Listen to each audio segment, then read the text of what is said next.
Hello, I'm Chris Sullivan, QH 12 to 8GU, and I'm here with a good friend of mine, former 3-star chief of the Sanitation Department, Mr. Anthony Lofaso. Thank you so much, Mr. Lofaso, for joining us. Well, thank you very much. It's always fun to be here, Chris. I really appreciate you stopping by.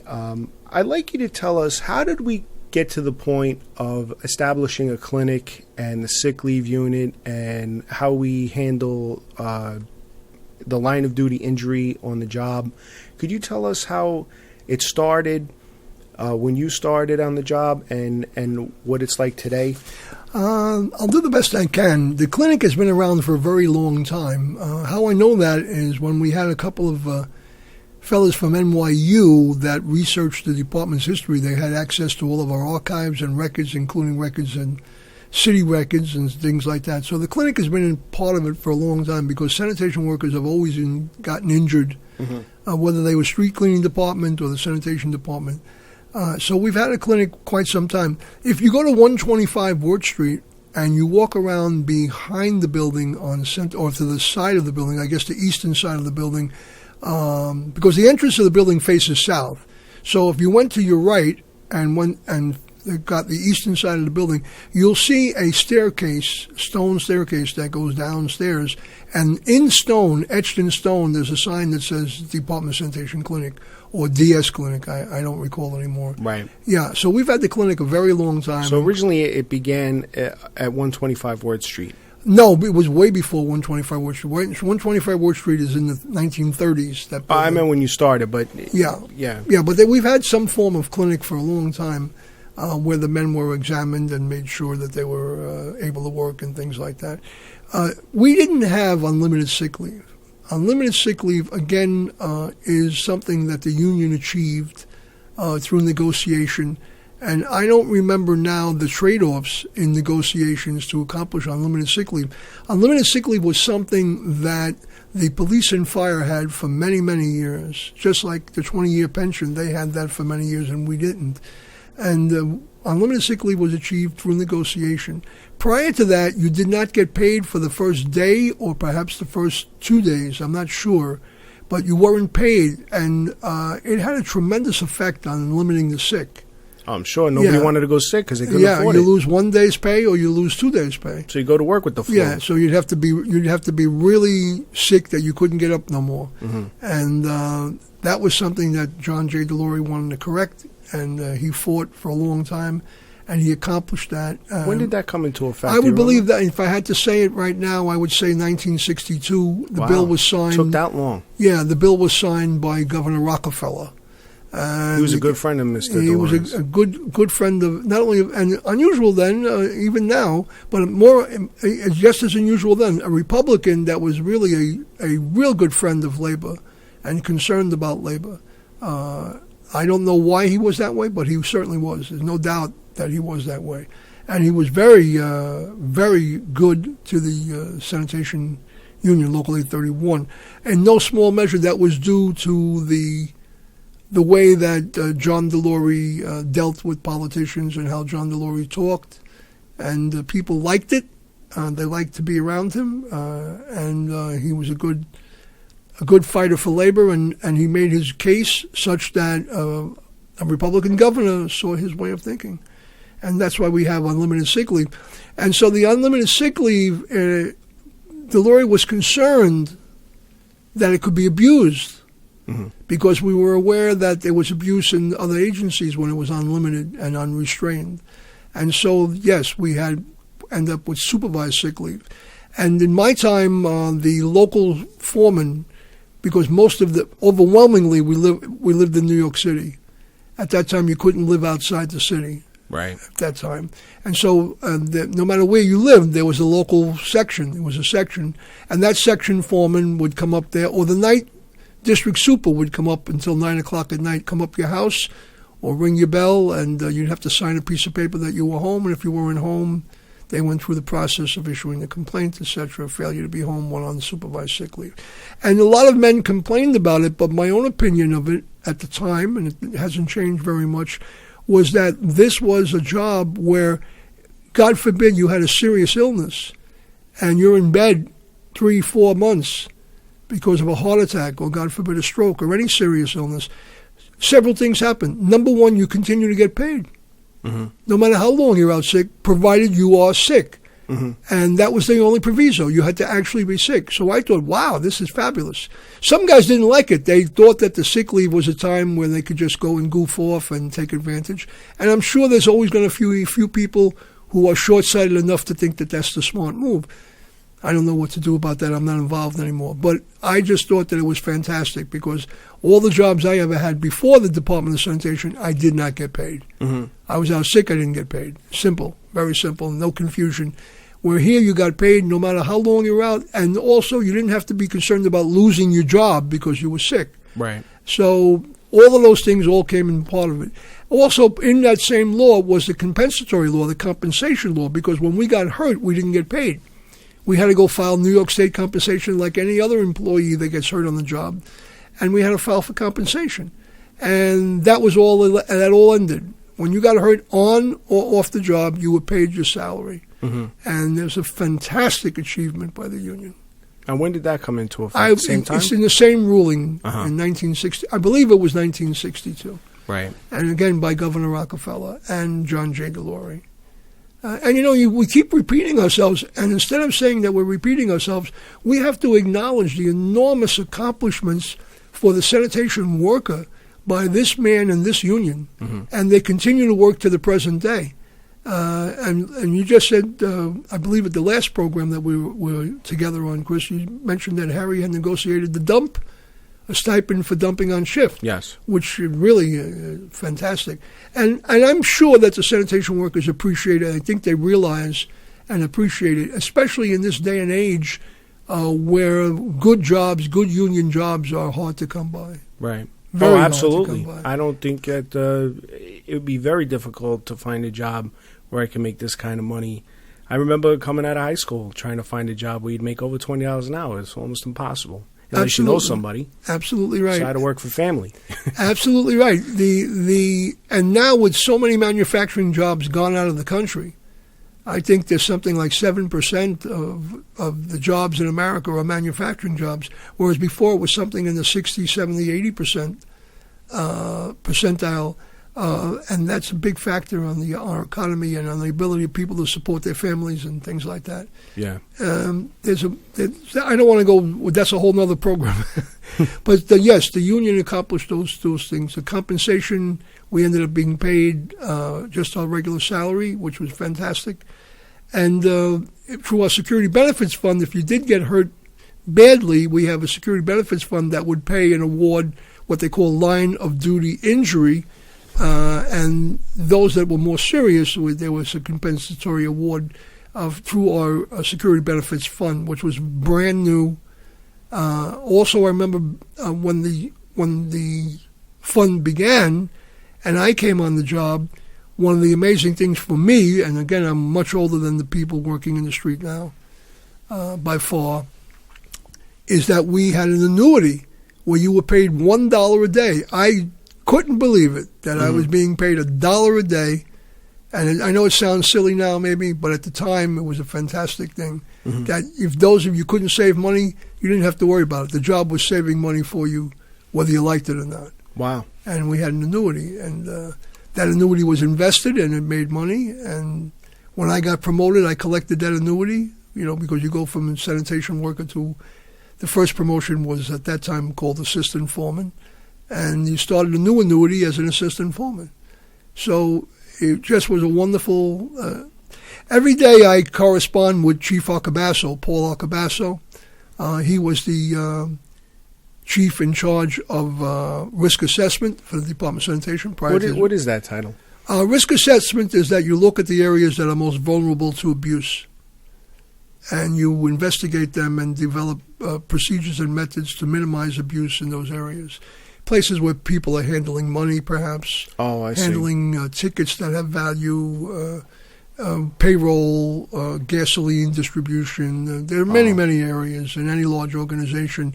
And unfortunately, because of a handful of people who think it's a good idea to steal it or take it or break it, you need to have a system in place that tries its best to minimize, not eliminate, maybe can't eliminate, but to reduce to a very low number those things are happening. Right. And every day we end our communication by saying, God bless the Department of Sanitation in the city of New York. Mm-hmm. And we mean that sincerely. Yeah. From the time I was a sanitation worker to the day I retired. And now. Right. So, yeah. And I know that there are people that have an opposite view. They might be very frustrated where they work. They might think they don't like the officer that's in charge or supervise them. And they may be angry that they have to go and earn some of this. Well, it's very possible they might not have it as good as I had it or you had it. You know, it's possible, but I think that people that are on the job long enough, they go through every aspect.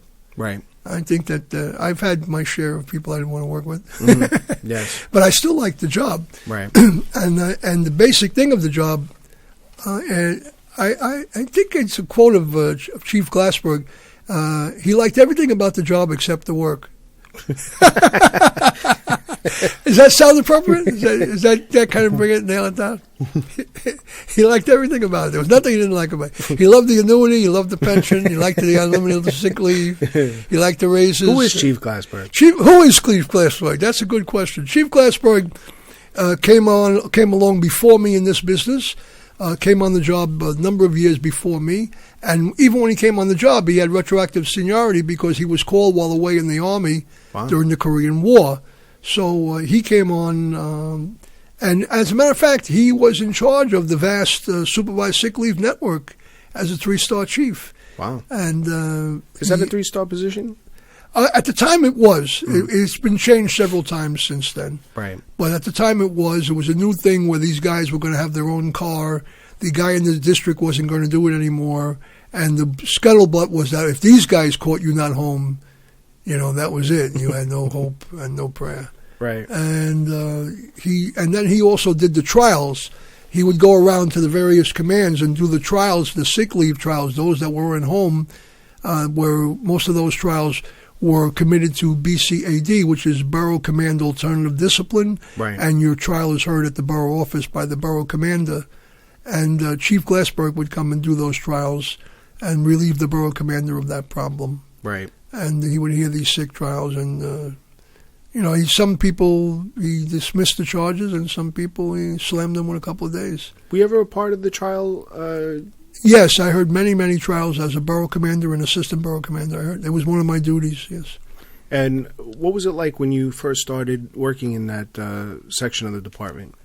Well, it's not really a section. It's that when you're a borough super, it's one of your duties. I see. So it's not a position off on its own. No, it's part of the. While you're doing nothing, listen to trials, and while you're not supervising 1,400 people in various titles and responsible for everything for miles around, to hear a few trials, just in case you have nothing to do. Anyway, I heard numerous trials, and it's the same exact thing. You listen to a case, you try to be fair, and you judge the case and balance. And some cases I dismissed, and some cases gave penalties, and some cases I reserved decision and never made one, and some cases I reserved decision and then upon further reflection and advice. Because I used to be, and all the borough commanders, we were instructed to be in touch with the advocate's office because there was a lot of legal issues involved, and this was a choice that was given to the sanitation worker, and the union supported it. You could hear the case with me, and you don't have to listen to anything I say. You could opt to go downtown before the trial commissioner. However, be aware the trial commissioner has the authority to fire you. Mm-hmm. I don't have that authority. Right. And the violations that come before me are limited in terms of what the penalty could be, and so there was only certain violations. The more severe violations couldn't come in front of me. They had to go downtown. There was a list of violations that could not be heard at borough command discipline. Things like theft? Well, stealing from lying on the payroll. Oh, okay. Stealing gasoline, striking another sanitation worker or an officer or a civilian. Right. Stealing anything from the Department of Sanitation. Right. All of these are pretty much could be dismissed from the service. Mm-hmm. The failure to clean the route, come in front of the borough super. There were things that, that we heard. I had a few cases that maybe should have went in front of the commissioner. I can think of one offhand where the officer charged the sanitation worker with stealing a battery out of the truck, and it was a kind of an interesting case. The man went in and said his car wouldn't start. Could he use the truck to jump his car? And the foreman told him no, because in case the battery exploded, not so much that the battery got damaged, but suppose that it went all over him. Yeah, and now who's he going to sue? He's going to sue the Department of Sanitation, and he's going to sue him, the foreman. Right. And the department's going to say that the foreman wasn't authorized, so he's not going to be indemnified. He's going to go against his personal. So he didn't want to do it, and I don't blame him for that. I mean, I know some guys might say, because they don't understand it entirely, he could have let him have it, and why did he do that? He made a big deal out of nothing. It's not a big deal unless it goes wrong. Right. It's just like when you drink. It don't mean anything. But if you kill a 25-year-old girl with your car when you were drinking, you see what it means. I got to be honest with you. I know that management might not like the way I do things sometimes, but I got to say, this is exactly the way I feel when I'm towing something or when I'm doing some kind of operation out in the field. People just say, just do it. Yeah, but what happens if I'm on the highway and somebody gets killed? I'd feel horrible, and I'd have to live with it. Yeah. Never mind the No, I think you're right. I think when it comes to safety, you have to be, follow all the... We've got procedures ad nauseum. Right. And often we have to use our best judgment, but you want to be as safe as possible. Absolutely, yeah. Yeah, I think it's the right way. So anyway, the kid did it anyway, and he caught him doing it. And he suspended him, stealing the battery out of Was he considered a bad guy normally? Yeah, he was a trouble guy. Oh, okay. Yeah, that could be, unlike the regular court, you can review the guy's background. Right. And then we're also working together with the delegate, and you want to make the delegate look good too, because you're going to need the delegate going forward. The delegate's going to need the borough super going forward. Right. Unless both men are very foolish. Right. And so. I would do what I had to do about it, and then the delegate would say, well, in view of this and that and the other thing. I remember that one foreman had given this guy a complaint, he failure to come to the meeting point, and I asked a few questions. Was the route completed? Yes. Was the truck dumped on shift? Yes. Have you ever had a complaint before? No. How long are you on the job? 30 years. I said, case dismissed. Right. I don't know why the man was even up there. This wasn't a guy that was a troublemaker or a wise guy. I don't know what the dynamic was in the street. Right. Maybe some words were exchanged and the foreman wasn't going to tolerate it. Right. Sometimes I don't ask that last question. I got to develop my own style. Some people may say I'm going to ask right down to the last question. Right. Everybody has their own style. I wasn't there. My goal wasn't to make sure that I could hurt someone each day. Right. But I had to also maintain discipline. Right. If people do things that are really bad and just get away with them, it actually reduces the morale. Even though sanitation workers say, "Oh, yeah, that's terrible. They gave you to," but sometimes say, "Well, the guy was doing this bad guy, and he earned it." Mm-hmm. You're not going to say that to the guy, but it helps the morale. If it's done fairly and properly, it helps the morale. Right. Yeah. One funny story I'd like you to tell me when you were a sanitation worker is the Cowboy Rocky Lee story. I love that story. Okay, this is a great story. I'm not going to use names to protect the innocent because all of the people are alive. I'm glad they are. And were you a sanitation worker at this time? Yes, but not there. Okay. Not in that area. Right. This is in Manhattan. Right. I believe what is now District 6. It was in the 50s between 2nd and 3rd Avenue. Mm-hmm. In the 51st, 52nd, one of them streets like that. And there were 3 men on the truck in those days, and they're working, collecting garbage. And there's a car double parked. And they're blowing the horn and stuff, and they can't get through. And the guy has got groceries, and he's kind of signals them, you're going to move out of the way. So one of the men, I don't know why or what possessed him, he kind of started yelling and arguing with the guy. And the guy really didn't say much back. He's going back and forth to the curb with grocery bags. So when they came back out, the Sandman wouldn't let him go back. He wanted him to go back in the car. So he said, please, I want to put these bags down. So Sandman pushed him. The other guy came running over, thought it was a fight, and a fight started. Now there's 3 sanitation men hitting this guy. Right. Well, punches don't have any effect on this guy, and he has a bag of groceries. He's a big guy? He was a fairly big guy. He had a coat on, overcoat on. I wasn't there. I'm told he had an overcoat on. Anyway, long story short, he picked one guy up by the crotch with the left hand and put him on top of his own car and pushed him across the car while these guys were punching him in the face. Right. And in the chin and every other way. He got the other guy, before you know it, that guy was under him with his foot, and then he grabbed the other guy's hand. He says, all right, come on, fellas, let's stop fooling around before someone gets hurt. Well, it was very clear by that time who was going to get hurt. It was going to be him, because they had thrown their best. Now, this is a direct quote from my friend who was one of the three idiots. He said that would, they knew clearly that he wasn't going to get hurt. They were going to get hurt. And then he took out his card, and it happened to be the wrestler, a well-known wrestler at that time, Cowboy Rocky Lee. And Cowboy Rocky Lee had a restaurant called Choo Choo Loco on 2nd Avenue, I believe either 2nd Avenue and 52nd or 2nd Avenue and 54th. And he says, come on, hey, I want you guys to come down. I own the restaurant down there. I'm Cowboy Rocky Lee, the wrestler. You must have seen me on TV with Antonino Rocco, who was a great wrestler in those days, and Skull Murphy and all those guys from those days. He says, here's my card. You guys come in there with your wives or girlfriends saying, the dinner's on me. Don't you think these bastards showed up Saturday night to eat dinner, 6 dinners off the man? And he was a class act. He brought them in like they were his personal friends. Wow. And, he had the right to say, hey, you bums, get out of here. Don't let me see you. Tried to beat him up. Yeah. And they had that's the sanitation worker animal. I mean, what can I say? I came from that exact time. And, they all dress properly with the Florida shirt over the collar. In the wintertime, they all have the proper attire. And that's a true story. I wasn't there, but it's a true story. You can't, like I say, you can't make these things up, Chris. They're too stupid to make up. You can't make them up. They're just that stupid. But great. It's a great story. It's a true story. And much to the credit of Cowboy Rocky Lee, it was a class act. Mm-hmm. A class act. He could have knocked the shit out of all of them and then called the police. Right. 3 men attacking one man, very laudable, very, very easily stored. Take these and he guys. Just said, hey, come on, stop, guys, before somebody gets hurt. That's a quote. That's exactly what he said. He's throwing them all over the place. Yeah, well, he could have killed them. Yeah, no, I know. He could have killed them because, they're punching him direct on the chin with full power. They're hitting him with full power on the chin, and he's nothing. Nothing at all.